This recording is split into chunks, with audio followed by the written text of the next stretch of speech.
Aye, the mockery. The barracks of the Zerati Legion echoed with laughter. Humans! One soldier scoffed, his mandibles clicking. Primitive death worlders who believed in gods. Another snorted. And monsters. Ghosts. They told stories about creatures that hunted them in the dark. Imagine fearing shadows. Their commander, General Vorth, entered mid-laughter. His scarred carapace glinted under the low lights. What is so amusing? Soldiers. One of them grinned nervously. Sir, we found old Terran archives. Fairy tales, legends. They're absurd. They made up demons, heroes, and dragons.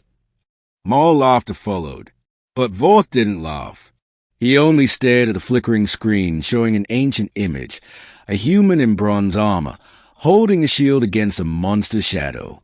You find it funny, he said quietly, because you don't understand what they were. 2. The briefing. Later that evening, the general summoned them to the strategy chamber. The lights dimmed, and holograms of ancient Earth myths filled the air. Hydras, giants, devils, angels. Tell me, Vorth began, why would a species invent horrors greater than itself? A silence fell. Fear, one soldier guessed. Imagination, another offered. Vorth shook his head. No, memory.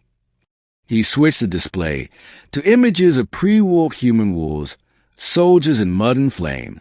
Humans didn't imagine monsters. They became them to survive. He looked each soldier in the eye. Every myth, every story, every god or demon was how they remembered what they endured and what they could become again. The laughter from before was gone. Free, the war they didn't understand. The Legion was stationed on Rilna V, a contested border world between the Federation and the remnants of the Terran Accord. Official reports said the humans had been wiped out decades ago. Unofficially, no one was sure. And now, a distress signal had been received from the planet's southern pole. It contained one phrase, "By the blood of Prometheus, we endure." The soldiers didn't recognize it, but General Vorth did. His mandibles tightened. That's not a distress signal, he said. That's a declaration. 4. Descent. The Legion dropships cut through the frozen clouds. The surface was a wasteland, burned cities, shattered mechs, and the bones of a war long forgotten. Then they saw movement, a lone figure, trudging through the snow. Vorth ordered a halt. Sensors confirmed the impossible, human biometrics. The soldiers readied their rifles. The figure didn't raise a weapon. He simply stood there as the snow swirled around him, face obscured beneath a cracked visor. When Vorth stepped forward, the man spoke. His voice was calm, almost gentle. You found the myths amusing, didn't you? V the truth in the snow. The soldiers froze. The man's armor was ancient, Terran design, battle-scarred but functional. A faded insignia read, Prometheus Division. Vorth stepped closer. You sent the transmission. The man nodded. Yes. The war never ended for us. We just stopped fighting you. He removed his helmet. His face was pale, eyes cold and bright. We started fighting something worse.